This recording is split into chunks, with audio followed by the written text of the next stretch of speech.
Baik, සුබ සන්ධ්‍යාවක් සියලුම නිලධාරියන්ට. අපි සූදානම් වෙනවා පුතාට අන්තිමටම දීලා තියෙන ප්‍රශ්න පත්‍රය සාකච්ඡා කරගන්න.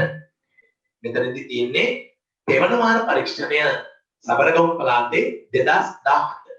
ඒ පේපර් එක තමයි අපි දැන් අද කතා කරන්න බලාපොරොත්තු වෙන්නේ. ඔන්න අපි ඉස්සර වෙලාම කෙටි ප්‍රශ්න පත්‍රය සාකච්ඡා කරන්න සූදානම් වෙනවා. මේක තමයි අපි කතා කරන්න යන්නේ. බලන්නකෝ. 1 4 9 10. ඒක නේද පුතේ? 1 4 9 10.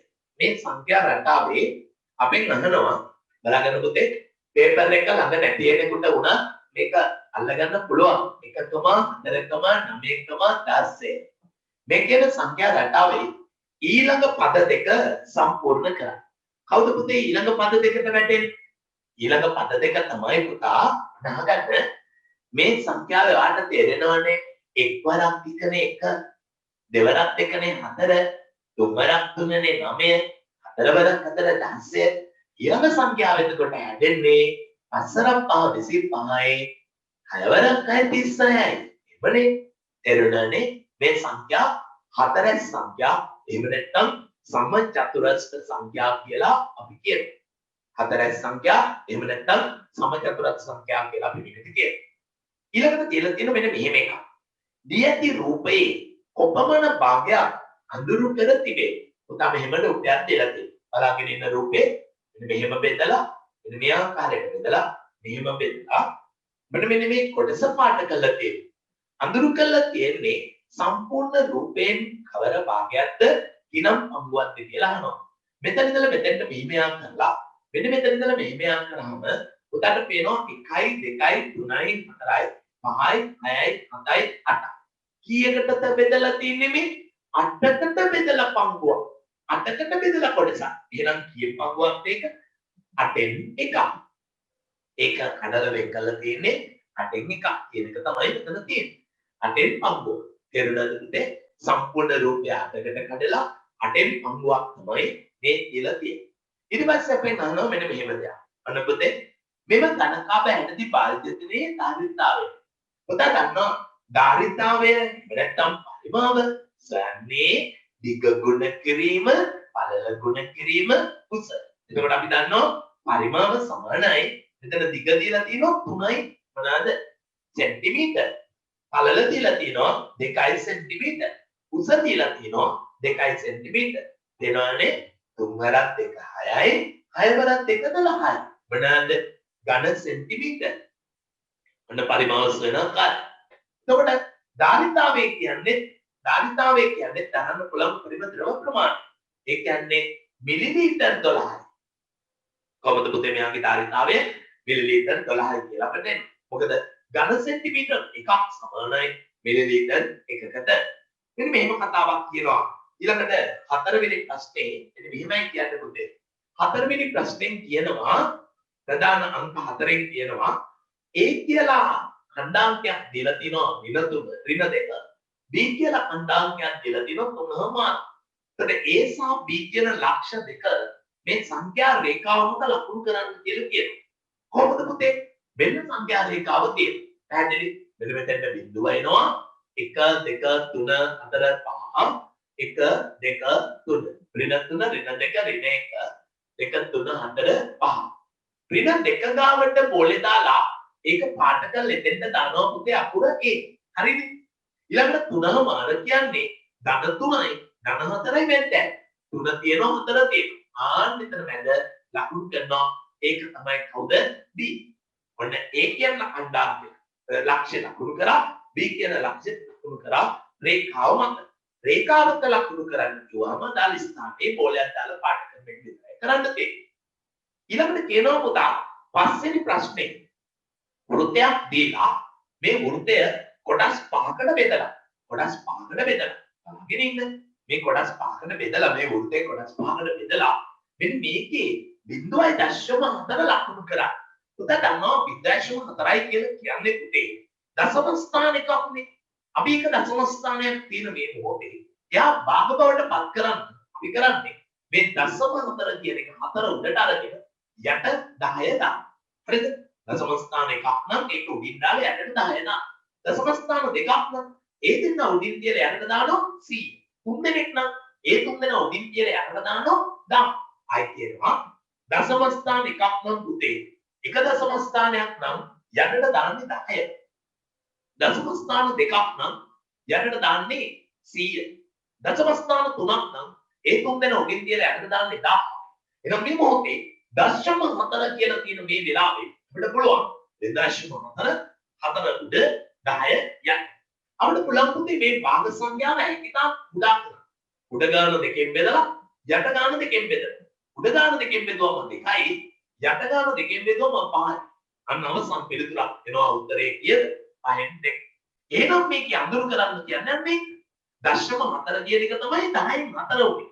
ඒ 10න් 4 තමයි පුතේ උඩයි යටයි එකම ගානකින් බෙදලා 5න් 3 ආන්නේ 5න් 2 5න් 2ක් දැන් උදා කැමති තැනකින් මේ මගේ කොටස් දෙකක් පාඩම් කරන්න තමයි තියෙන්නේ.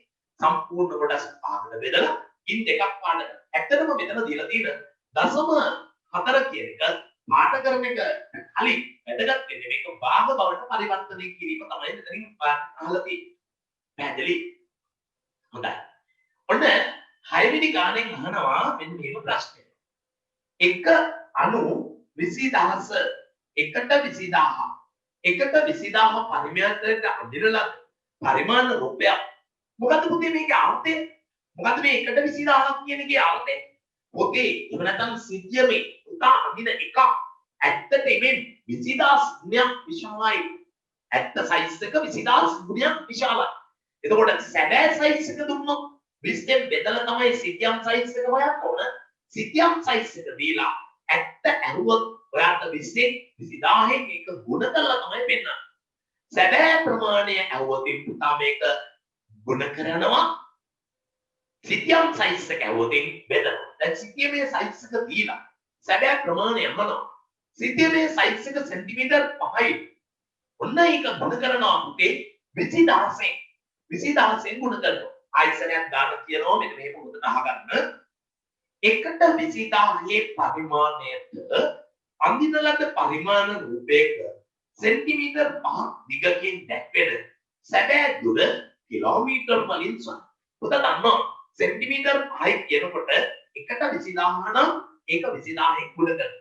20,000ෙන් ගුණ කරාම පුතාට පේනවා මෙන්න මේ බිංදුව 1 2 3 4යි. එතන 4යි 5න් බැරි කරාම 5 7 2 10යි. පුතේ සෙන්ටිමීටර් ලක්ෂයක් වෙනවා. ඒ සෙන්ටිමීටර් ලක්ෂය මීටර් කරන්න 100ෙන් බෙදනවා 0.2 කැපෙනවා 1000ක් මීටර් කියලා. පුතා දන්නවා ඒ මීටර් 1000න් බෙදුවාම කිලෝමීටර් එකක් කියලා එනවා. ඒ කියන්නේ සෙන්ටිමීටර් 5කින් පෙන්නපු ඒ දුර ප්‍රමාණය. සෙන්ටිමීටර් 5කින් දැක්වෙන දුර ප්‍රමාණය සැබෑ දුර තමයි කිලෝමීටර් 1. ඔන්න ගන්න එක ගත්ත විදිය සෙන්ටිමීටර් 5 ඒක 20,000න් බැරි කරා මොකද හේතුව පරිමාණ සාධකයේ එකට 20,000. එකට 20,000යි කියලා කියන්නේ පුතා 1 සෙන්ටිමීටරයක් සැබෑවට සෙන්ටිමීටර් 20,000 සයිස් එක විශාල. ඒතකොට සෙන්ටිමීටර් 5 එක 20,000න් ගුණ කරාම ලක්ෂයක් ඇවිත් 0 සෙන්ටිමීටර් ලක්ෂය. ආන්නේ සෙන්ටිමීටර් ලක්ෂය මීටර කරන්න 100ෙන් බෙදන්න. ඒක 100ෙන් බෙදුවම මීටර වෙලා මීටර කිලෝමීටර කරන්න 1000ෙන් බෙදන්න. එතන හේතුව කිලෝමීටරයකට මීටර 1000යි මීටරයකට සෙන්ටිමීටර 100යි. ඒ නිසා පුතේ මීටර කරන්න සෙන්ටිමීටර මීටර කරන්න 100ෙන් බෙදුවේ මීටර කිලෝමීටර කරන්න 1000ෙන් බෙදුවේ. ඔන්න තමයි ඒක සුළු කිරීම වෙන්නේ. 7 වෙනි ගානේ කියනවා මෙහෙම සවිදි ටෙස්ලාකරණයක් සඳහා යොදාගත හැඩතල දෙකක් නම් කරන්න. මේ අහන්න පුතා සවිදි ටෙස්ලාකරණයක් කියන්නේ සවිදි බහුවස්ත්‍ර වලින් සමන්විත සවිදි බහුවස්ත්‍ර වලින් සමන්විත හැඩතලයක් රූප රටාවක් අපි සවිදි ටෙස්ලාකරණයක් කියලා කියනවා. එතකොට සවිදි ටෙස්ලාකරණයකට යොදා ගන්න පුළුවන් තල රූප දෙකක් හැඩතල දෙකක් අපිට පුළුවන් පුතේ සවිදි බහුවස්ත්‍ර දෙකක් නම් කියන්න. එකක් සමචතුරස්‍රය. බොහොම ලස්සන සමචතුරස්‍රය යොදාගෙන අපිට පුළුවන් සවිදි ටෙස්ලාකරණයක් නිර්මාණය කරන්න.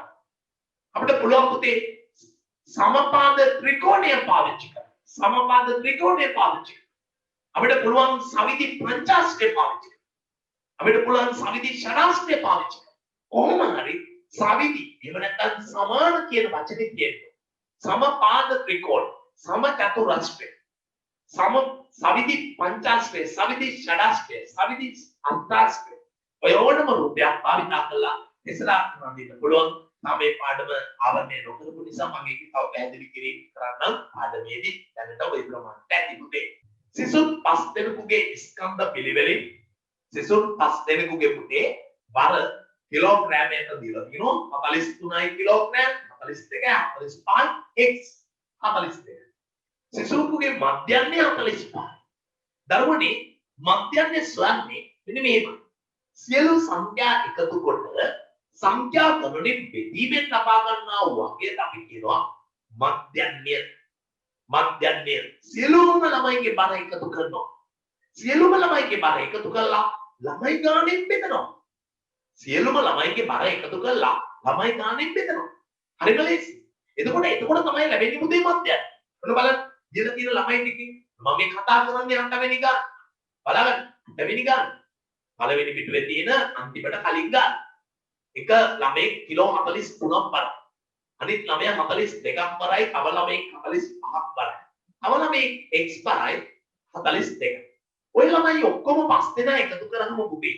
බලන්න 1 2 3 4 5. ආන්ගේක බෙදනෝමයි. සියලු ළමයින්ගේ බර අරගෙන ළමයි ගානේ බෙදුවාම ලැබෙනවා එක ළමයෙකුගේ මධ්‍යන්‍ය නොත් 45. එක ළමයෙකුගේ මධ්‍යන්‍ය නොත් 45. එතන බලන්න 43යි 42යි එකතු කරාම අපි එක ස්ථානයකට එකතු කරන්නේ අපුතේ 3යි 2යි 5යි 5යි 10යි 2යි 12යි 2. කප් ඉතිරි 5යි 4යි 9යි 9යි 4යි 13යි 13යි 4යි 17යි ධන x බෙදීම 5 සමානයි 45යි. දැක්කද පුතේ කරපු ටික? 43 42 45 42 ඔක්කොම ටික එකතු කරා. උඩ 172ක්. හරිද? 172 දන්න x බෙදීම 5. මොකද මධ්‍යන්නේ සොයන්නේ සියලුම ළමයින්ගේ බර එකතු කොට ළමුන් ගණනෙන් බෙදන. සියලුම ළමුන්ගේ බර එකතු කරලා ළමුන් ගණනෙන් බෙදනවා. 3යි 2යි 5යි. 5යි 5යි 10යි. 10යි 2යි 12න් 2. 10යි 2යි 12න් 2. කප්පිතිරි 5යි 9යි 13යි 13යි 3යි 17යි 17යි. ඔන්න පුතේ මේ පැත්තේ බෙදපු පහ නැති වෙන පහින් ගුණ කරනවා. මේ පැත්තත් පහින් ගුණ කරනවා. මේන්න මේ පහට පහ කැපෙනවා. 172 ධන x සමානයි 5 පහ 25න් පාදේ. ඉතින් 5 4 20යි 2යි 22.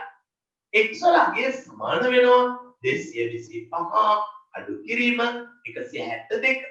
225 අඩු කිරීම 172. x වලගේ සමානයි 5න් 2ක් 3යි 12න් 7ක් අඩු කරාම 5යි. එච්චරයි නේ පුතේ. බලන්න 5න් 2ක් 3යි.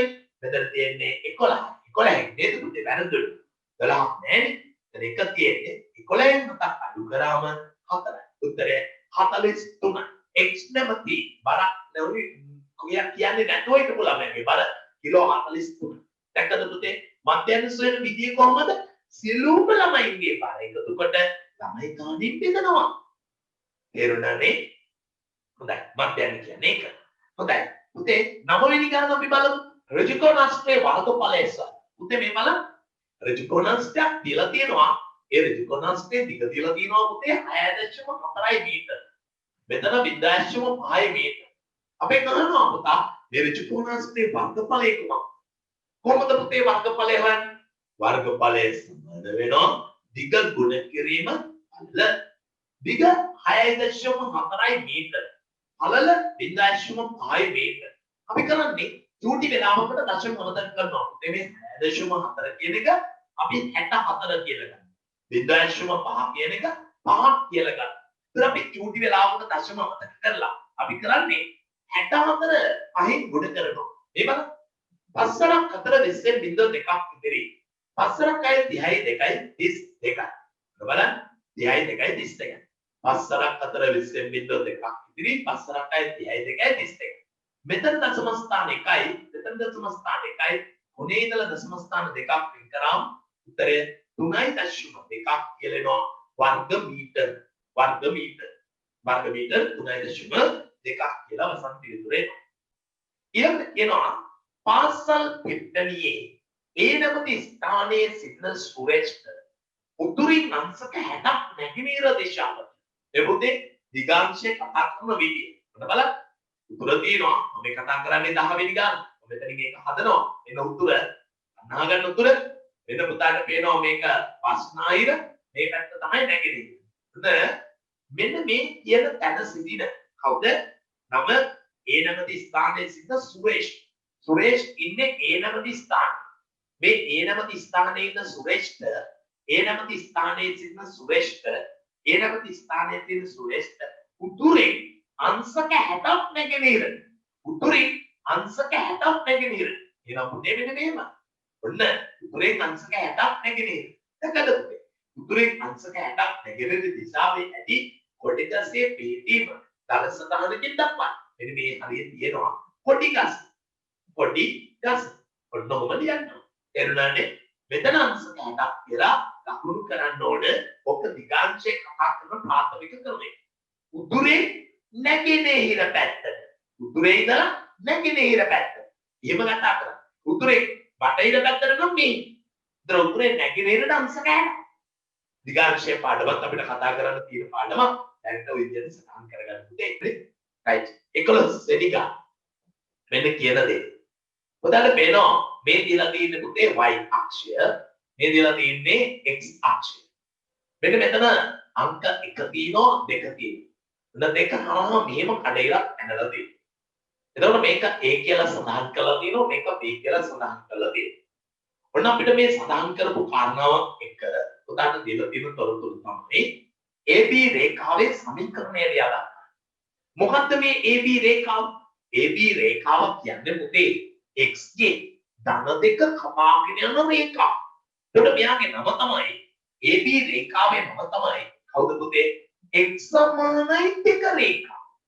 x ගේ දෙක කපන් යනවා නම් එයාගේ නම x සමානයි 2. x ගේ ඍණ 3 හරහා යනවා නම් x සමානයි ඍණ 3. x ගේ 5 හරහා යනවා නම් ඒ රේඛාවේ නම x සමානයි 5. එහෙනම් මට කියන්න y ගේ 3 හරහා යනවා නම් y සමානයි 3 රේඛාව. y ගේ 6 හරහා යනවා නම් y සමානයි 6 රේඛාව. එතකොට y සමානයි රේඛාව ඔක්කොම යන්නේ මෙහෙම පුතේ. එතකොට y ව කපාගෙන y අක්ෂය කපන්න.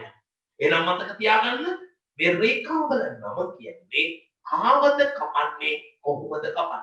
මොන රේඛාවද කපන්නේ? කොතනද කපන්නේ? ඒකට අනුව තමයි පුතේ යාගේ නම තීරණය වෙන්නේ. ඊළඟට කියනවා 12 වෙනි ගාන. 12 වෙනි ගානේ කියනවා මෙන්න මේම දැන්. රූපයේ දැක්වෙන ඕ කේන්ද්‍රයේ වෘත්තයේ අඳුරු කළ ඇති කොටසේ හැඳින්වෙන නම කුමක්ද? පුතේ මේ අහන්න පුතාලා අච්චපොතේ තියෙන වෘත්තය කියලා පාඩම. මේ වෘත්තය කියන පාඩමේ අපි ගන්නවා මෙන්න මේ අඳුරු කළා තියෙන කොටස හඳුන්වන නම. අපි චුට්ටක් එක කියලා දෙන්න. අහගන්නකෝ. පුතේ මේ වෘත්තයේ මැදට තියෙන නම තමයි කේන්ද්‍රය. වටේට ගමන් කරන මේ කර්ව් එකට කියන්නේ පරිධිය. කේන්ද්‍රයේ ඉඳලා පරිධියට ඇති දුරට අපි කියන්නේ අරය. පුතා කියයි අයියෝ මම අයවතරදි කියන්නේ. දැන් ලැජ්ජ නැද්ද ඔක ආයි කියන්නේ. ඔව්. ඒක හරි. ඒතකොට හරි මැදින් යන රේඛාවට කියන්නේ විස්තම්භය. ඔහේ හරි පරිධියේ ලක්ෂ දෙකක් යාත්‍රා දින රේඛාවට කියන්නේ වෘත්ත ජ්‍යාය. හොඳට මතක තියාගන්න. මේ පාට කරලා තියෙන කොටස කේන්ද්‍රය දක්වා ගමන් කරලා තියෙන කොටසක් නිසා අපි ඒකට කියන වෘත්ත ඛණ්ඩයක් තමයි. ඒක කේන්ද්‍රික ඛණ්ඩය. අපි කියන්නේ මේකට වෘත්ත කේන්ද්‍රික ඛණ්ඩය. මේක අඳුර කරලා තියෙන මේ ප්‍රශ්නෙට උත්තරේ වෘත්ත කේන්ද්‍රික ඛණ්ඩය. දැන් අහන්නේ මෙහෙමයි. රූපයේ දැක්වෙන ඕ කේන්ද්‍රය වූ AOB මේ කොටස කුමන නමකින් හඳුන්වන්නේ? මොකක්ද මේ කොටස? ඒ කොටස පුතේ නම කුමක්ද කියලා. එය කේන්ද්‍රික ඛණ්ඩය. ඒ වෘත්ත කේන්ද්‍රික ඛණ්ඩය. මේ වෘත්ත කේන්ද්‍රික ඛණ්ඩය. එතකොට පුතේ මෙන්න මෙහෙම කොටසක් ආවා. මේකට කියන්නේ මොකක්ද කියලා? ඒක වෘත්ත ඛණ්ඩයක්. ඒක වෘත්ත ඛණ්ඩයක්. කේන්ද්‍රය දක්වා ඇවිල්ලා වෙන් කරපු මේ වගේ ඛණ්ඩයකට අපි කියන්නේ ඒක කේන්ද්‍රික ඛණ්ඩයක්. ඒක වෘත්ත කේන්ද්‍රික ඛණ්ඩයක්. ඒකට කියන්නේ වෘත්ත කේන්ද්‍රික ඛණ්ඩයක්.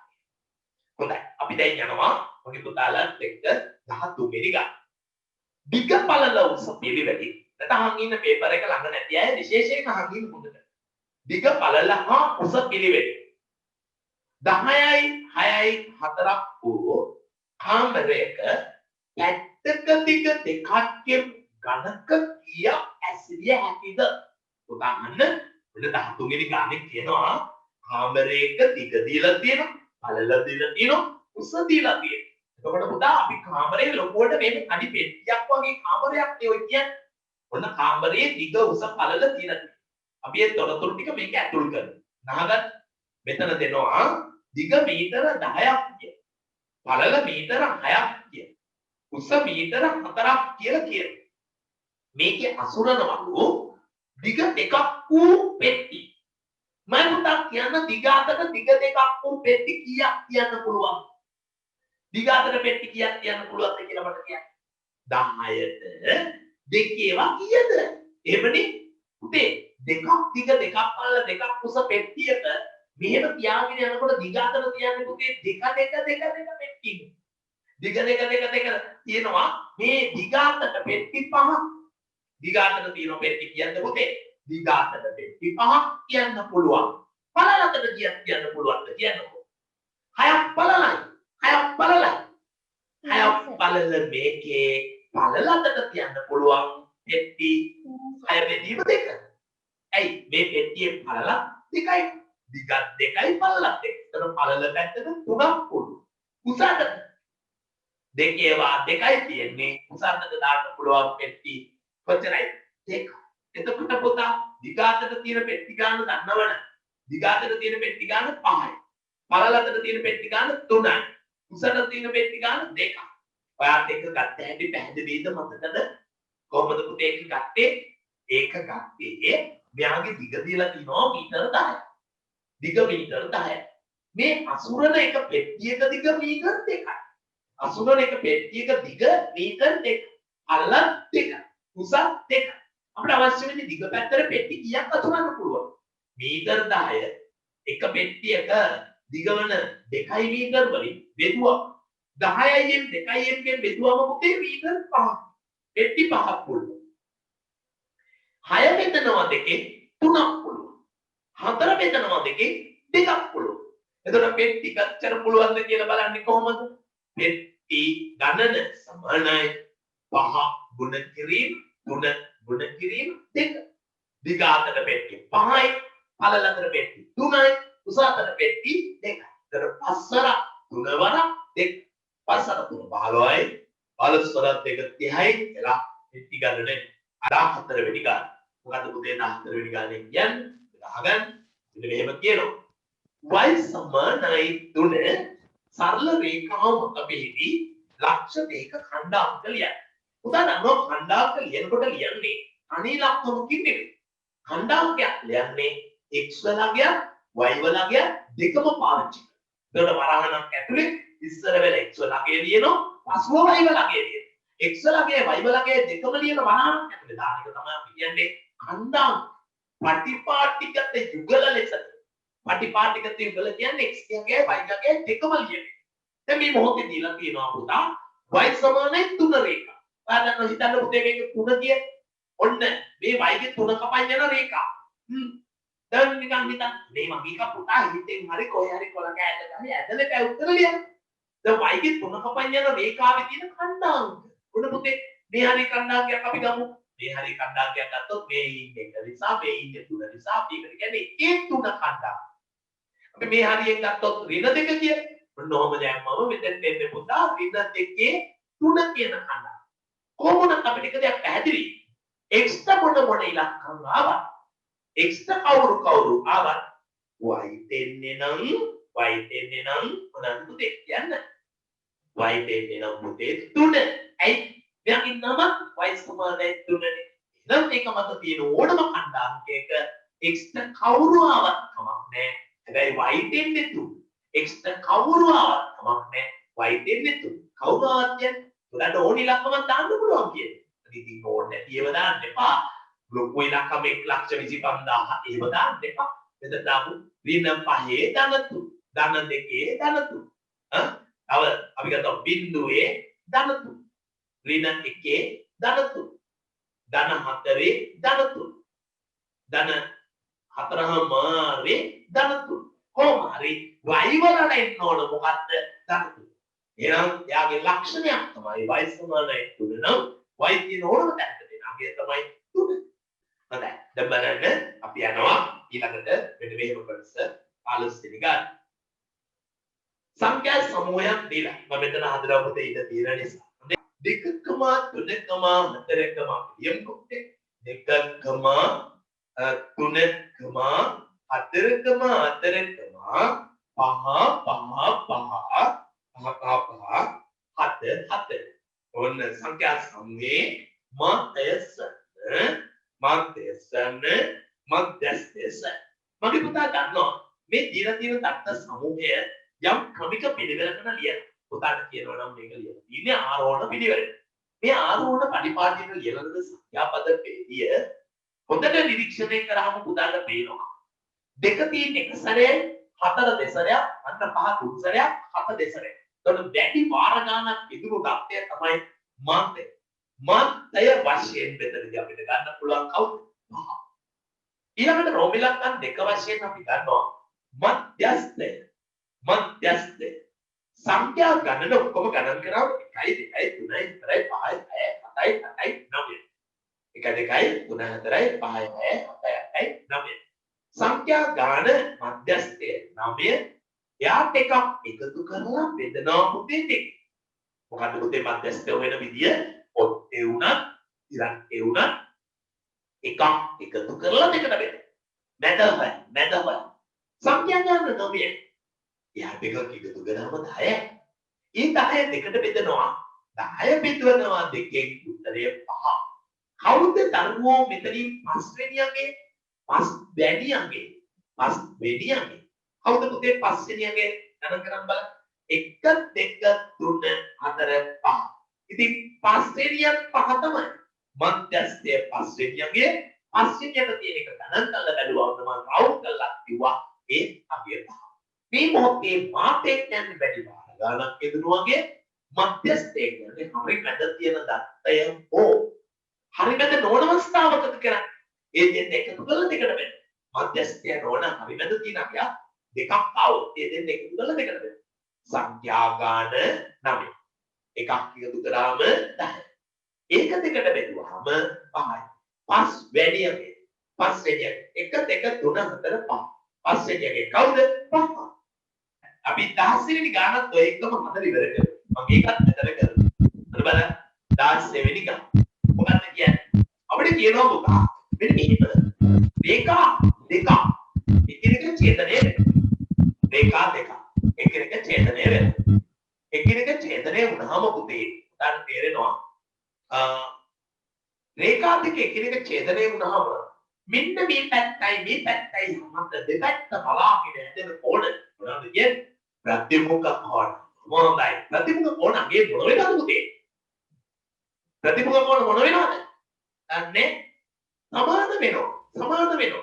ඉතින් බලන්න මෙතන කෝණය 120ක් කියලා දීලා මෙතන කෝණය නම් පුතේ කඩස් දෙකට කඩලා මේක A කියලා මෙන්න A කියලා. එතකොට කොහොමද වෙන්නේ? අර ප්‍රතිමුඛ කෝණගේ සමාන වේ කියන ප්‍රතිපත්තිය යනදේ. අපි ගන්නවා අතන A තන A. ඒ කියන්නේ ඒවා දෙක. ඒවා දෙක. ඒවා දෙක ගන්නවා A තන A සමානයි අංශක 120යි. A තන A සමානයි අංශක 120යි. ඒකට හේතුව ප්‍රතිමුඛ කෝණ. ඒකේ එකතුව 2යි A වෙනවා. දෙපසම දෙකෙන් බෙදුවම A වලට එනවා අංශක 60. ඒ වලට එනවා අංශක 60. ආන් එකට අපි කියන්නේ ප්‍රතිමුඛ කෝණ කියලා. ප්‍රතිමුඛ කෝණ නිසා තමයි පුතේ එක 120 ප්‍රතිමුඛ කෝණ. අනිත් යාගේ ප්‍රතිමුඛ කෝණය තමයි පුතේ A ධන A. නොහොත් 2යි. අන්න බලන්න. A ධන A 2යි A සමානයි 120. දෙපසම දෙකෙන් බෙදුවම A සමානයි 60.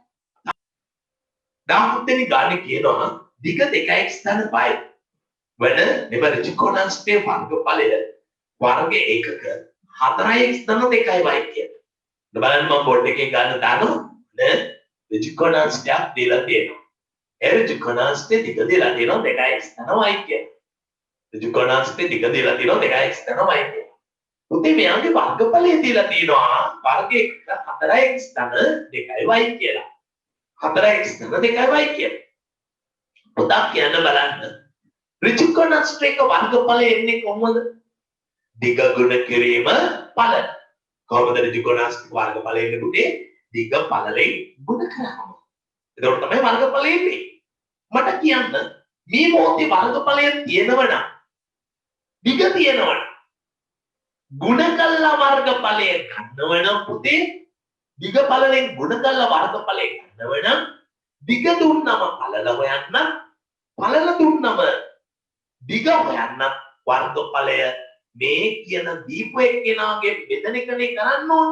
ඔන්න එතකොට අපි කියනවා පුතේ වර්ගඵලය සමානයි දිග ගුණ කිරීම ඵල කියන සූත්‍රයට අපි වර්ගඵලයට කියන එක දානවා 4x = 2y. දිග කියන එකට දානවා 2x = y. ගුණ කිරීම ඵල. දන්නවා ඒ පැත්තේ ගුණ කරපු ආර 2x = y කියන එක. ඒ පැත්තේ මේ පැත්තට ගෙනන ඵල තනි කරනවා. 4x = 2y බෙදනවා 2x = y කිය. කොහොමද බෙදන්නේ? අපිට කියනවා පුතේ ඵලල එක කියන. ඔන්න බලන්න ආපු විදිය මම සූත්‍රේ නෑ තිබෙන්නේ. වර්ගඵලය සමානයි දිග ගුණ කිරීම ඵලල. වර්ගඵලය 4x = 2y. එයාගේ දිග 2x = y. ඵලල දීලා නෑ. ඵලල එමම තියෙනවා. ගුණ කරපු 2x = y නේද කියනකොට බෙදීම 2x = y බවටපත් වෙනවා. ඒකට පුතාට පුළුවන්කමක් තියෙනවා මෙන්න මෙහෙම ඵලල කියන එකේ පැත්තේ තින්නරින්න. පුතාට පුළුවන් මේකේ පොදු සාධක හැටියට දෙක පිටතට ගන්න. 4x ගෙන් 2 දුවාම 2x එනවා. ධන 2y ගෙන් 2 ගත්තම y එනවා. යන්නට 2x = y කියන එක කොහොමද කියනවා? 2x = y ට 2x = කැපිලා යනවා. ඔන්න උත්තරේ එනවා ඵලල සමානයි 2යි කියන. දැකද පුතේ? ඒකක මුකුත් දීලා නැති නිසා අපිට කියන්න වෙන්නේ ඵලල 2යි. මේක cm කියලා දුන්නා නම් ඵලල 2යි c. මේක මීටර කියලා දුන්නා නම් ඵලල මීටර. දැකද ගත්ත විදිය? පොදු සාධක හැටියට අපි තේරුම් ගන්න ඕනි වර්ගඵලයේ තියලා දිග දුන්නම අපි කරන්නේ වර්ගඵලයේ දිගෙන් බෙදනවා. වර්ගඵලයේ දිගෙන් බෙදනවා. වර්ගඵලයේ දිගෙන් බෙදුවා මෙන්න වර්ගඵලයේ තියෙනවා දිගෙන් බෙදුවම වෙන පොදු සාධක දෙක එළියට ගත්තම 2x ඉතිරි වෙනවා. 2y ගෙන් 2 ගත්තම y ඉතිරි වෙනවා. 2x = y 2x = y කැපිලා යනවා. එතකොට දෙක තනි වෙනවා. මේක තමයි ඵලල. ඵලල 2යි. ඵලල 2යි. ඒකක දීලා නැති නිසා අපි 2 මේක වර්ගයක. මේක ඒක. වර්ගඵලය වර්ගයක. ඒ නිසා වර්ගයක මේ නිකන් එක්ක වලින් බෙදුවාම නිකන් එකක තමයි එන්නේ ඵලල කියන්නේ. ඵලල 2යි කියලා. හොඳයි. ඊළඟට කියන කතාව බලන්න පුතේ 18 වෙනි ගාන. 18 වෙනි ගානේ කියනවා ත්‍රිකෝණයක පාද තුනේ දිග 10යි 5යි 3යි බව දර්ශනී පවසයි. ඇයගේ ප්‍රකාශය ඔබ එකඟ වෙනවා. දිග 10යි මොනවාද පුතා? දිග 10යි. ඊළඟට අධික 10 නෙමෙයි අපි යම් පාදයක් එක පාදයක් 10යි. අනෙක් පාදය 5යි. අනෙක් පාදය 3යි. ඇයගේ ප්‍රකාශය හා එකඟද? සාමාන්‍ය පුතා දන්නවා කිසියම් ත්‍රිකෝණයක කුඩා පාද දෙකේ එකතුව ලොකු එක්කිනාට වඩා වැඩි වෙන්න ඕන. විශාල වෙන්න. මෙහෙම වෙලාද? කුඩා පාද දෙකේ එකතුව ලොකු එක්කිනාට වඩා වැඩි නෑ කියන්නේ නිර්මාණය කරන්න බෑ. එතකොට එකඟ වෙනවද? එකඟ විය නොහැක. මොකද කුඩා පාද දෙකේ එකතුව විශාල පාදයට වඩා අඩු වන බැරි එතද එවැනි ආකාරයක ත්‍රිකෝණයක් නම් නිර්මාණය කළ නොහැක. එවැනි ත්‍රිකෝණයක් නිර්මාණය කළ නොහැක. ත්‍රිකෝණයක් නිර්මාණය කරන්නට නම් අනිවාර්යයෙන්ම මතක තියාගන්න ඕනම ත්‍රිකෝණය කුඩාම කුඩා පාද දෙකේ එකතුව ලොකු එක්කෙනාට වඩා ලොකුම පාදයට වඩා වැඩි වෙන්න ඕනේ. එකතුව වැඩි වෙන්න. කුඩා පාද දෙකේ එකතුව වැඩි වෙන්න ඕන පොඩි ලොකු එක්කෙනාට වඩා. මේව වැඩි වෙලා නැහැ. කුඩා පාද දෙක 5යි 3යි 1 8යි 8 කියන එක 10ට වඩා වැඩි නේද? වැඩි නැත්නම් විය නැහැ. එකඟ විය නැහැ. මක්නිසාද කුඩා පාදයේ දෙකේ එකතුව විශාල පාදයට වඩා වැඩි විය යුතුය. එසේ නොවන බැවින් මෙය අමූලික පදයක කියලා ලියන්නේ මම. ඒ ප්‍රකාශ කළ නැහැ එකඟ විය නැහැ. හේතු දක්වන්න. හේතුව තමයි කුඩා පාද දෙකේ එකතුව විශාලම පාදයට වඩා මොනවාද කුඩා වේ. කුඩා වෙන්න බෑ විශාල වෙන්න. විශාල පාදයකට වඩා ලොකු වෙන්න ඕනේ ඒක. දාන වෙඩි ගන්න. වෘත්තපත්ත සටහනක දක්වන්න. තාම අපි එතෙන්ට ආවෙ නැහැ පාඩමක් ඇටියෙද මම පුතාට කියලා දෙන්න.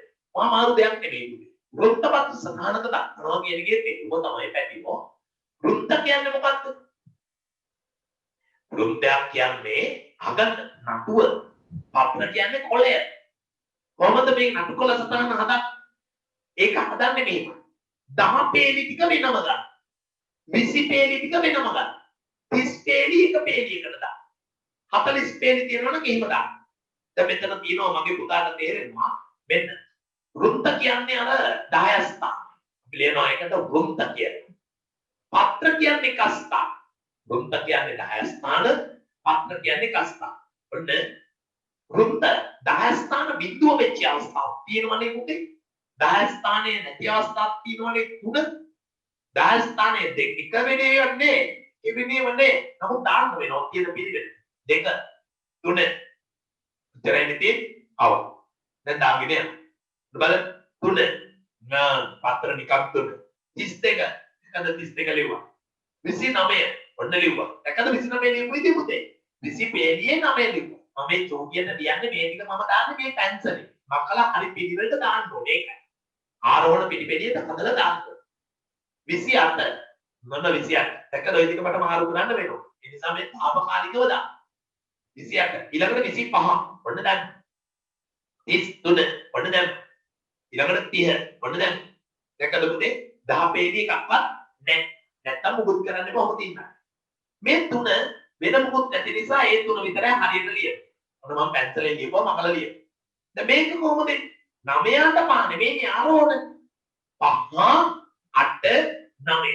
අnder පැන්සලෙන් ලියපු ටිකමයි කොහොමද? දැන් මෙතන බිඳුව 2 3. ඔන්න පැන්සලෙන් ලියපු ටික අතරේ ලක්ෂණ ටික නැකෝ. ඔන්නෝම තමයි වෘත්තපත් සටහන කියන්නේ. හරිද ලේසි? ඔන්න බලන්න. ආරෝහණ පටිපාටියට හැදෙන්නත් ඕන පුතේ. ආරෝහණ පටිපාටියට හැදෙන්නත් ඕන 10 පේලි වෙනමයි 20 පේලි වෙනමයි 30 පේලි වෙනමයි. හැබැයි වා දාන්නේ එක ස්ථානයේ විතරයි.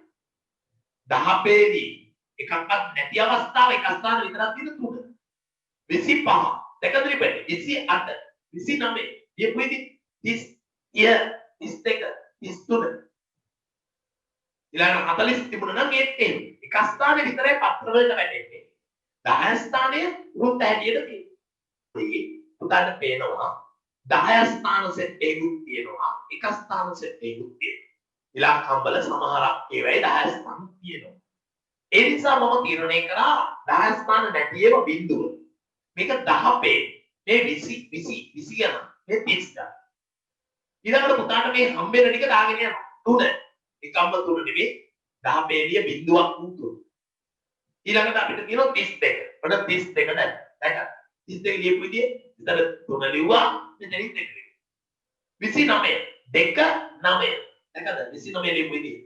හැබැයි පුතේ ඒක මම ඉස්සෙල්ලම කිවිච්ච විදියට ලියලා පස්සේ ඒක මකලා ආරෝහණ පරිපාලනයට දැම්ම පුතා දැක්කටි. 28 අන්න 28. ඊළඟ 25 ඔන්න 25. දැක්කද? ඊළඟ 33 33 තුනයි බිඳුව 30. හොඳයි. දැන් අපි යමු පුතා 20 වෙනි ගාන. කොහොමද 20 වෙනි ගාන කියන්නේ? තිත් ආලේප කරන ලද බලගන්න පුතේ. තිත් ආලේප කරන ලද ඝනකයක් දැක්වෙන ආකාරයට කුඩා ඝනක වලට වෙන් කර ඇති. එහි ඇති පැති දෙකක පමණ තිත් ආලේප වී ඇති ඝනක කොපමණද? පැති දෙකක් පමණ. ඒක අහගන්න පුතේ. තිත් ආලේප කරන ලද ඝනකයක් රූපේ දැක්වෙන ආකාරයට කුඩා ඝනක වලට වෙන් කළා. අපනවා කියලා හිතන්න. අගෙන ඉන්න මෙන්න මේ වගේ ඝනකයක් තියෙනවා. හරිද? දෙයට බලාගෙන ඉන්න වෙන වැඩනවා. මෙන්න මේ ඝනකයේ මම මේ පේන්නේ නැති ඉරි ටික මකනවා මොකද? මෙහෙම. මෙන්න මේක තමයි ඝනකය. මම මේ පිටිපස්සෙන් පේන ටික නැකුවා. මෙන්න මේ ඝනකයේ මෙන්න මේ එක මොහොනක්. එන්න මෙහෙම. මේවට බෙදලා හරිද? මේ ඝනකයේ මෙන්න මෙහෙම බෙදලා.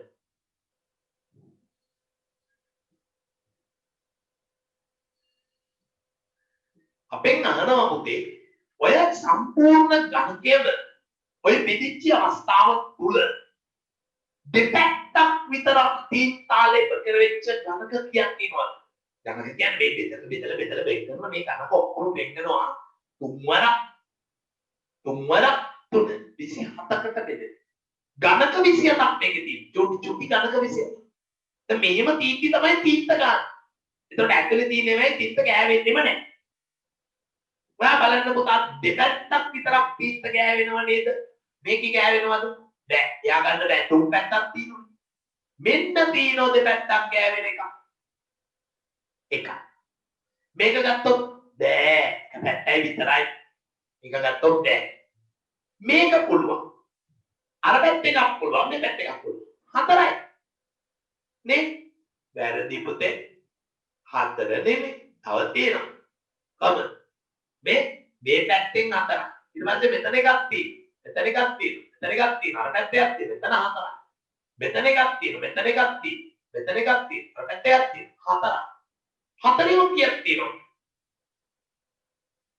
තුනයි. කොහොමද? මේ පැත්තට එකයි මේ පැත්තට එකයි මේ පැත්තට එකයි යන්න පුතේ හතරේවා තුනක් තියෙනවා හතර වරක් තුන 12 මොනවායි ආයි කියනවා මේක තේරුම් නැති අය හොඳට අවබෝධ කරගන්න සම්පූර්ණ ගණකයක් වටා තීන් තාලේ කරලා මේ රූපේ පෙන්වන පරිදි ඊයතකින් කැපුවා කියන්නකෝ ගණක 27කට අපි කරනවා ඒ කපලගත්ත චූටි ගණකවල ඒ ගණකවල දෙපැත්ත පමණක් තීන් තාලයක වූ ගණක මේ මුල්ලේ එකයි මේක බෑ එක තුනක් මේක බෑ එක තුනක් එතන එකයි අර පැත්ත එකයි ඊට පස්සේ මෙතන එකයි මෙතන එකයි මෙතන එකයි මෙතන එකයි පතර මෙතන එකයි මෙතන එකයි මෙතන එකයි පතර හතර වරක් තුන 12 ගණක 12ක තීන් තාලයක කරනවා දෙපැත්ත දැන් යම් ඔබේ දෙවෙනි ප්‍රශ්න පත්‍රයේ يعني දෙවෙනි කොටසේ පළවෙනි ප්‍රශ්නේ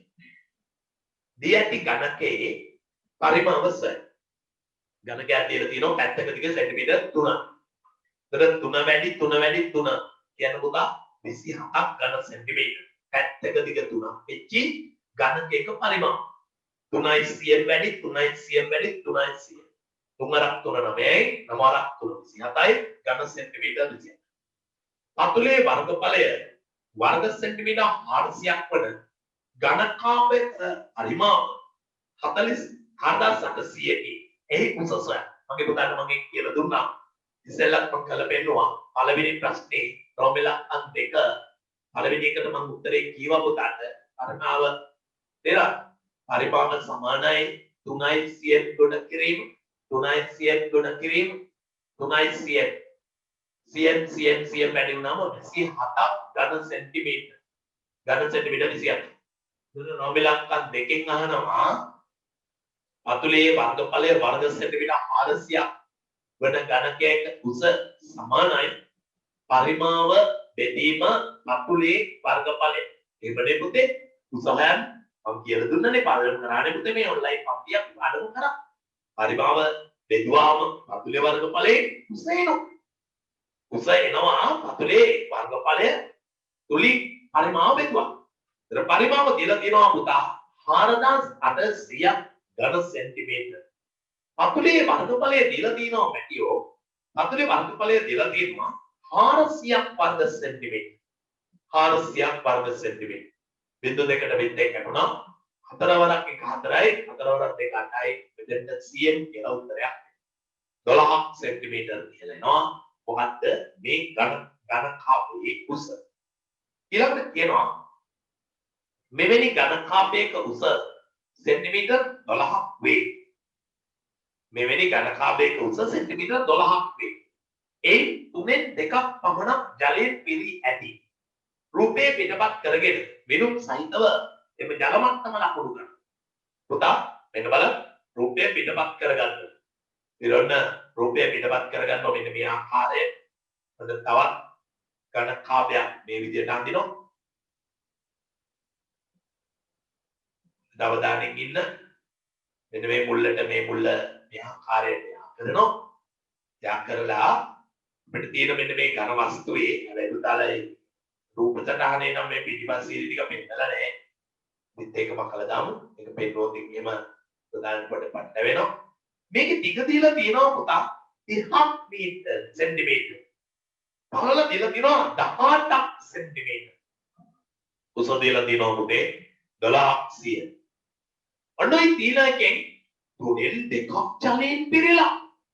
එතකොට මෙන්න සෙන්ටිමීටර 12න් තුනෙන් දෙකක්. එකද පුතේ? සෙන්ටිමීටර 12න් තුනෙන් දෙකක්. 3ට 3 එකයි. 12ට 3ම 4යි.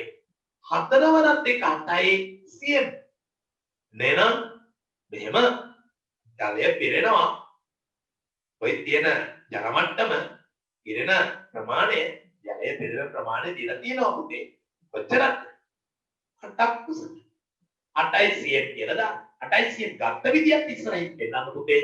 සම්පූර්ණ උසෙන් 3න් 2ක්. 3 වා 12ට 4යි 4 වර 2 8යි. කොච්චරක් උසද පුතේ ජලය පිරෙන්නේ? සෙන්ටිමීටර 8ක් උස. ඊළඟට අහනවා හතරවෙනි ප්‍රශ්නේ. හතරවෙනි ප්‍රශ්නේ කියනවා මේක තේරුණා නේද පුතා? පෘෂ්ඨ වර්ගඵලය 486ක් වූ ඝනකයක පරිමාව ගණනය කර. පුතා මට කියන්න ඝනකයක පෘෂ්ඨ වර්ගඵලය හොයන්නේ කොහොමද? ඝනකය කියන්නේ පුතේ දිග පළල උස 3 එක හා සමාන වෙච්ච. දිග පළල උස 3 එක හා සමාන නම් මේක කියන්නේ ඝනකය. එතකොට ඝනකයක පෘෂ්ඨ වර්ගඵලය හොයන්නේ එක් සමචතුරස්‍රයක වර්ගඵලය හොයලා ඒක ගුණ කරනවා 6. ඒක සමචතුරස්‍රයක වර්ගඵලය හොයලා ඒක ගුණ කරනවා 6. එතකොට මම අහනවා පුතාගේ මේ ඝනකයක පෘෂ්ඨ වර්ගඵලය තියෙනවා නම් ඒක 6ෙන් බෙදුව ගමන් එනවා පැත්තක වර්ගඵලය. ඔන්න පුතේ පැත්තක වර්ගඵලය. පැත්තක වර්ගඵලය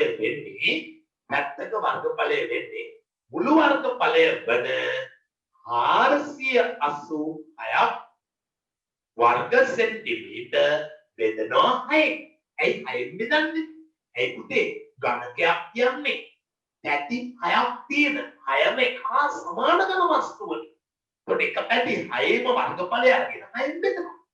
6 වරක් 48න් රක් ඉදිරි 6 වරක් 48යි 6ට 6 එක වර්ග සෙන්ටිමීටර 81ක් 60ක වර්ගඵලය 81ක්. පුතා කියන්න බලන්න සමචතුරස්‍රයක වර්ගඵලය 81ක් වෙලා තියෙන මේ වෙලාව. සමචතුරස්‍රයේ වර්ගඵලය 81යි. මට පුතා කියන්නකෝ පැත්තක දිග හොයන්නේ කොහොමද? 81ේ වර්ගමූලය හොයන්න ඕනි. අන්න ලියනවා පැත්තක දිග සමානයි 81ක් වර්ග සෙන්ටිමීටර යාගේ වර්ගමූලය 900. හරිද? ඊළඟට අපි ගන්නවා ඔන්න පරිමාව. පරිමාව සමානයි 9 ගුණ කිරීම 9 ඝන සෙන්ටිමීටර කියලා උත්තරේ. 9 වරක් 9 81යි 81 වරක් 9. 9 වරක් එක 9යි 9 වරක් 72යි මොනවාද ඝන සෙන්ටිමීටර කියන අවසන් පිළිතුරයි. බලන්න පුතේ කරපු දෙය පැහැදිලිද කියලා. පැත්තක වර්ගඵලය මුළු වර්ගඵලය බෙදනවා 6. ඒතකොට පැත්තක වර්ගඵලය නෝ වර්ග සෙන්ටිමීටර 81යි. ඊළඟට මේ වර්ගඵලය වර්ගමූලයේ සෙවුවම පැත්තක දිග එහෙම නැත්නම් ධාරයක දිග එනවා. ආන්නේ ධාරයක දිග තමයි 900. ඒක පරිමාව වෙන්නේ දිග වැඩි, පළල වැඩි, උස. එතකොට මේක අස්සේ තියෙන මේ 12 3න් 2 ඩක්ට් එක මම හදනවා. ඒක අපි මෙතනින් කරමු. මේ 12යි 100 තමයි උස. ඒකෙන් 3න් 2ක් ජලයෙන් පිරේ. 3ට 3 එකයි, 12ට 3ම 4යි. 4 වරක් 2 8යි 100. අන්න තේරුණානේ පුතේ? ඔව්. ඒක තමයි සෙන්ටිමීටර 8ක් උසට ජලය පිරෙන්නේ. මේ කරපු දෙය තේරුණාද? ඝනකයක පෘෂ්ඨ වර්ගඵලය තුම පැති 6 එක හා සමාන මේ ඝන වස්තුව. මොකද දිග පළල උස එක සමානයි. ඒතර සමචතුරස්‍රක මූලතේ වර්ගඵලය වර්ග සෙන්ටිමීටර 80. එයාගේ වර්ග මූලය තමයි ධාරයක දිග එහෙම නැත්නම් පැත්තක දිග සෙන්ටිමීටර 9. පරිමාව කියන්නේ දිග වැඩි, පළල වැඩි, උස. ධාරයක දිග 9ක් නම් දිග 9යි, පළල 9යි, උස 9යි. 9 වරක් 9 81යි, 81 වරක් 9 729යි කියලා අවසන් පිළිතුර එනවා. අන්තිම කොටසත් ආගන්න පුතේ. ඝනකාකාර ටැංකියක ජල පරිමාව සෑම මිනිත්තුවකට වඩා දෙගුණ වෙයි. මේ අහන්න පුතේ. ඝනාකාර ටැග්ගයක ඝනකාකාර කියන්නේ පුතේ ඝනකයක් ආකාර. එන්නත් ටැග්ගයක ඇති ජල පරිමාව සෑම මිනිත්තුවකට වරක් දෙගුණ වේ. ආරම්භයෙන් ටැංකියෙන් 4න් එකක් පිරී තිබුණේ නම් ඒ සම්පූර්ණයෙන් පිරවීමට තව කොපමණ කාලයක් ගත වේද? වඳහගන්න පුතේ ආරම්භයේදී ටැංකිය 4න් එකක් පිරලා තියෙනවා. 4න් එක දෙගුණ වෙනකොට පුතා දන්නවා විනිත්තුවක් කියන්නේ 4න් එක දෙගුණ වුණාම උත්තරේ 2න් 1. ඒකත් දෙගුණ වුණාම පුතේ ඊළඟ මිනිත්තුවේදී ඒකත් දෙගුණ වෙනවා. කොහොමද? ඒ මම කතා කරන්නේ රෝම ඉලක්කම් 5. ඔන්න බලන්න දාගන්න ඊට වැඩි. මොන රෝම ඉලක්කම් 5 ටැංකියේ තිබුණේ 4න් එකක්. ඔන්න ඒක දෙගුණ වුණා.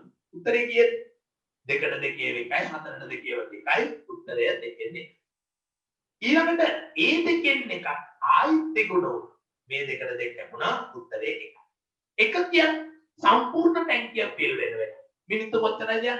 1යි. 4 එකක් දෙල්ල තිබුණා. ඒක ඊළඟ මිනිත්තුවේදී දෙගුණ එක වුණා. ඊළඟ මිනිත්තුවේදී එකක් වුණා. අන්න පළවෙනි මිනිත්තුව දෙවෙනි මිනිත්තුව. 4න් එකක් පිළ තිබුණා නම් තව යන්නේ මිනිත්තු කීයද? 2. මිනිත්තුවකදී ඒක දෙගුණ වුණා භාගයක් වුණා. ඊළඟ මිනිත්තුවේදී ඒක දෙගුණ වුණා එකක්. අන්න එමය මිනිත්තු කියන එක සම්පූර්ණ වෙන්නේ. දෙවෙනි ප්‍රශ්නේ. ඔන්න සංගීත ප්‍රසංගයක් සඳහා රුපියල් 10 ටිකට් X ප්‍රමාණයක්ද රුපියල් 20 ප්‍රකට 250ක්ද මුද්‍රණය කර ලැබිය. සංගීත සංදර්ශනයේ අවසානයේ රුපියල් 10 ටිකට් 25ක් ඉතිරි විය. 10 ටිකට් පත් වලින් ලද ආදායම විජය ප්‍රකාශනයකින් දක්වන්න. දඩා ගන්න පුතා සංගීත සංගීත ප්‍රසංගයක් සඳහා රුපියල් 10 ටිකට් X ප්‍රමාණයක් 20 ප්‍රැක්ටිකල් 250 මුද්‍රණය කරන්න ලැබුවා. සංදර්ශනයේ අවසානයේ රුපියල් 10 ටිකට් 25ක් ඉතිරි වී. විනාඩ පළවෙනි එක රුපියල් 10 ටිකට් පත් වලින් ලද ආදායම විජය ප්‍රකාශනයෙන් දක්වනවා. ආදායම විජය ප්‍රකාශනයෙන් දක්වනවා. එතකොට අපි බලන්න ඕනි පුතේ රුපියල් 10 ටිකට් පත් වලින් ලද ආදායමනේ ඉස්සර වෙලාම අපි කරන්න ඕනේ පුතා. ඔන්න ප්‍රධාන දෙවෙනි ප්‍රශ්නේ ඒ කොටසේ හරියට ප්‍රශ්න අංක දාන්න. එක විකුණුණු ලද විකුණු 10 ටිකට් ගණන මුද්‍රණය කරා X ප්‍රමාණයක් 25ක් ඉතිරි වුණා. දැකද පුතා? X ප්‍රමාණයක් මුද්‍රණය කරාට නිකුත් කරාට විකුණුනේ 25 අඩුවෙන්. ඇයි 25ක් ඉතිරි? එතකොට ඉතිරි වූ ටිකට් 25 X එක අඩු කරලා දැම්මම ලැබෙනවා ලැබුණු ටිකට් පත් ප්‍රමාණය විකුණෙන්න සල්ලි ලැබුණු ටිකට් ප්‍රමාණය X ඍණ 20. ඇයි? නිකුත් කරා ඒ කියන්නේ මුද්‍රණය කරා X ප්‍රමාණයක් 25ක් ඉතිරි වුණා. එතකොට ඉතිරි ටික ඔක්කොම විකිණිලා. විකුණිච්ච ප්‍රමාණය තමයි X ඍණ 25.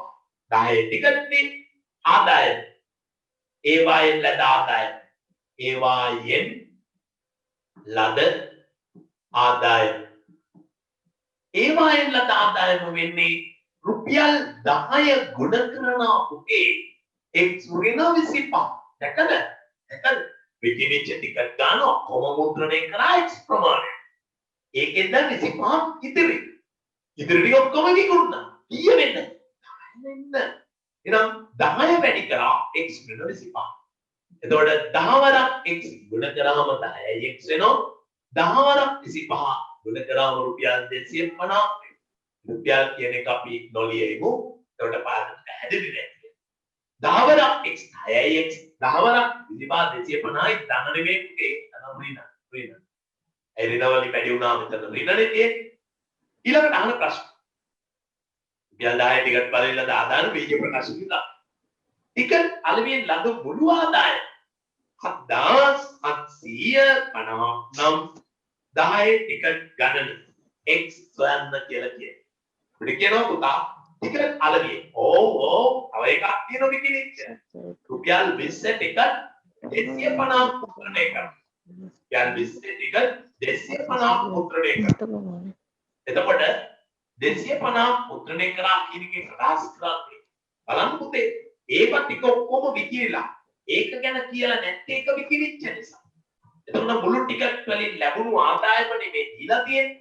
එතකොට අපි මෙතන සඳහන් කරගන්න ඕන රුපියල් 20 ටිකට් වලින් ලද ආදායම 20 ටිකට් වලින් ලද ආදායම වෙන්නේ රුපියල් 20 ගුණ කරනවා උදා 250යි. බිඳුවයි දෙවරක් 25 50යි. එතන රුපියල් 5000ක් තියෙනවා. එතන රුපියල් 5000ක් තියෙනවා. එතකොට මගේ පුතා කියන්න දැන් සමීකරණය ගොඩ නැගෙන්නේ කොහොමද?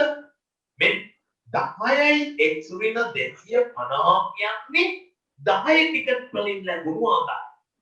මෙන්න මම ඒකට එකතු කරනවා දරුවෝ. එකතු කරනවා මම ඒකට 20 ටිකට් වලින් ලැබුණු ආදායම. මෙන්න පුතේ 10 ටිකට් වලින් ලැබුණු ආදායම. මෙන්න පුතේ 20 ටිකට් වලින් ලැබුණු ආදායම.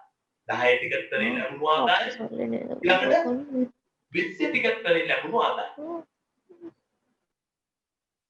10 ටිකට් වලින් ලැබුණු ආදායම වෙන්න 20 ටිකට් වලින් ලැබුණු ආදායම වෙන්න. ආදායම් දෙකේ එකතුව දීලා තියෙනවා රුපියල් 7750යි. 7750යි. එහෙනම් x කීයද කියලා අහන්නේ මේ සමීකරණය විසඳන්න තියෙන්නේ. එතන පුතාට මෙතන 10x තනි කරගන්නවා. මේ ධනයි ඍණයි දෙක තියෙනකොට ලොකු එකේ ලක්ෂණ ධන 500න් 5000න් 250 අඩු කරාම 4750 සමානයි 7850. දැන් මගේ පුතාට පුළුවන් මේ පැත්තේ ධන 4750 නැති කරන්න ඍණ 4750 දාලා එහා පැත්තට ඒකම දාන්න. ඔන්න 10x ධන 4750 ඍණ 4750 සමානයි 7750න් ඍණ 4750 කියලා උත්තරේ. 4750ට 4750 එක්ලනවා. අවසානයේ උත්තරේ 10යි x සමානයි 7750න් 4750 අඩු නම් 3000යි. මේ පැත්ත 10න් බෙදලා මේක 10න් බෙදුවාම 10ට 10 වෙනවා x සමානයි 300යි. x සමානයි 300යි. 10 ටිකට් විකිරලා තියෙනවා එහෙනම් 300යි. 10 ටිකට් විකිරලා තියෙනවා 300. ආයම කියන්නේ හොඳ අවධානයෙන් අහගන්න. සංගීත සංදර්ශනයක රුපියල් 10 ටිකටුයි රුපියල් 20 ටිකටුයි මුද්‍රණය කරන්න. මෙයා 10 ටිකට් මුද්‍රණය කරලා තියෙනවා උතේ x ප්‍රමාණය. 20 ටිකට් මුද්‍රණය කරලා තියෙනවා 250. හරිද? මෙයා 10 ටිකට් අන්තිමට ඉතිරි වෙලා තියෙනවා 25. 10 ටිකට් 25ක් ඉතිරි. එතකොට විකිණිච්ච ටිකට් ගාන වෙන්නේ x ඍණ 25. ඒක ගුණ කරනවා 10න් අන්නිනවා පුතේ ඒ වයින් ලැබී ආදායම. එතකොට x මුද්‍රණය කරා 25 ටිකට් නොවුණා ඉතිරි වුණා x ගෙන් 25 අඩු කරා මෙතන x 25 වුණා විකිණිච්ච ටිකට් ගාන ඒක 10න් වැඩි කරාම ලැබෙනවා පුතේ රුපියල් 10 ටිකට් වලින් ලැබුණු ආදායම. එතකොට රුපියල් 20 ටිකට් වලින් ලද ආදායම මෙන්න රුපියල් 20 වැඩි කරනවා 250න් රුපියල් 5000යි. එතකොට ඒ ටිකට් වලින් ලැබුණු ආදායමයි මේ ටිකට් වලින් ලැබුණු ආදායම 10 වගේ ලැබුණු ආදායමයි 20 වගේ ලැබුණු ආදායමයි දෙක එකතු කරාම 7650. 5000න් 250 4750යි. ධන 4750 ඍණ දාලා අර පැත්තට ඍණ දානවා උදේ. ඒතර 10x සමානයි 3000යි. දෙවසම 10න් බෙදුවාම x සමානයි 300. ඒකේ b කොටස කොහොමද b කොටස එන්නේ? බලන්න පුතා. කාටසිය තලයක් ඇඳ.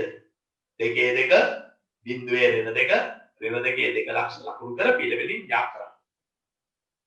හරි බලෙන්සි. කාටසිය තලයක් y අක්ෂයේ කෙලින් x අක්ෂය හරහා. y අක්ෂයේ කෙලින් x අක්ෂය හරහා. කාටසිය තලයක් ඇඳ. a දෙකේ දෙක b බිඳුවේ ඍණ දෙක c ඍණ දෙකේ ධන දෙක. මේ කතා කරන්නේ ප්‍රධාන දෙවෙනි ප්‍රශ්නේ b කොටස. එතකොට b කොටස තුල තියෙනවා මෙන්න මෙහෙම y අක්ෂය ගන්නවා මේ ආකාරයෙන් x අක්ෂය ගන්නවා මේ ආකාරයෙන්. දෙන්න ඡේදනය වන 1 2 3. 1 2 3 ඍණ 3 ඍණ 2 ඍණ 1 1 2 3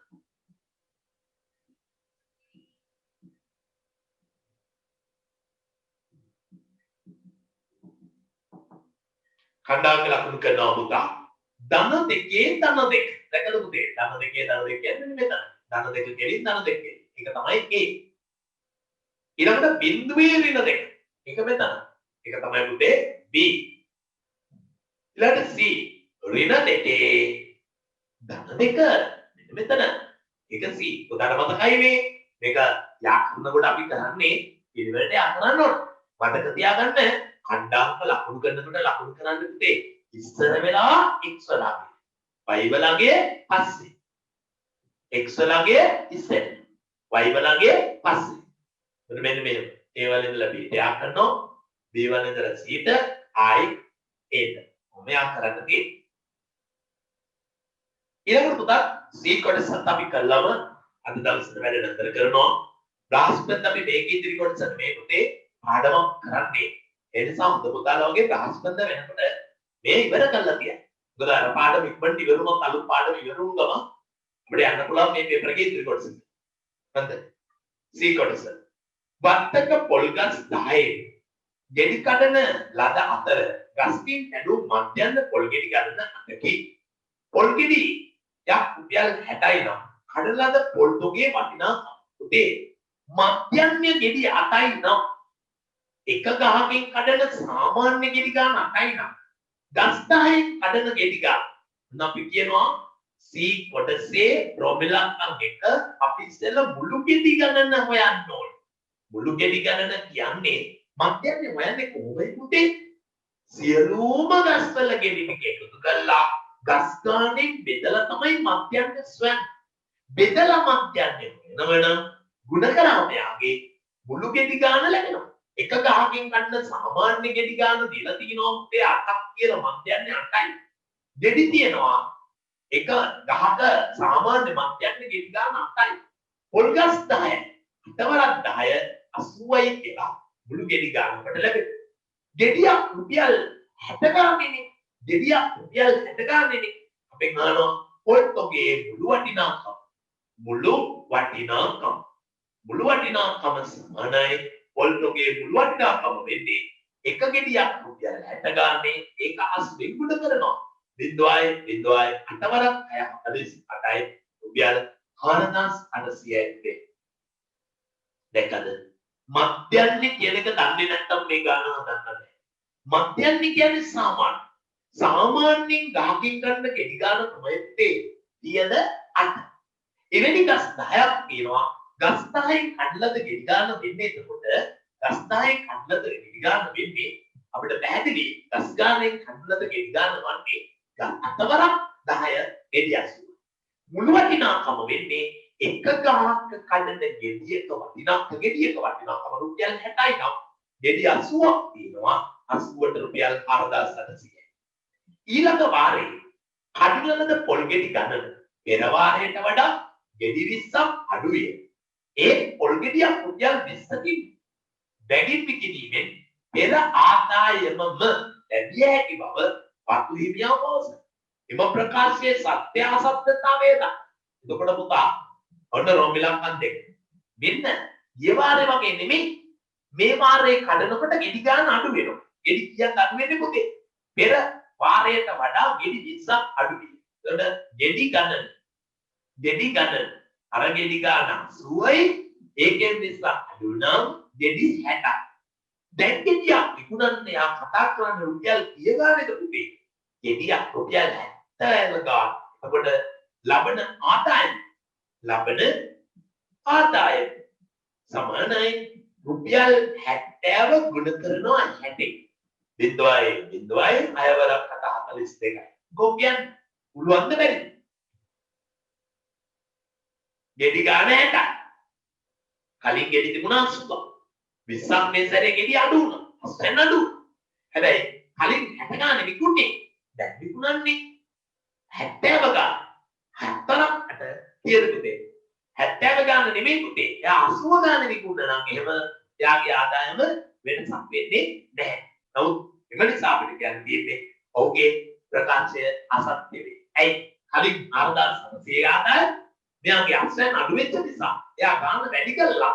එයාට බැරි වුණා මුදේ කලින් ආදායමට.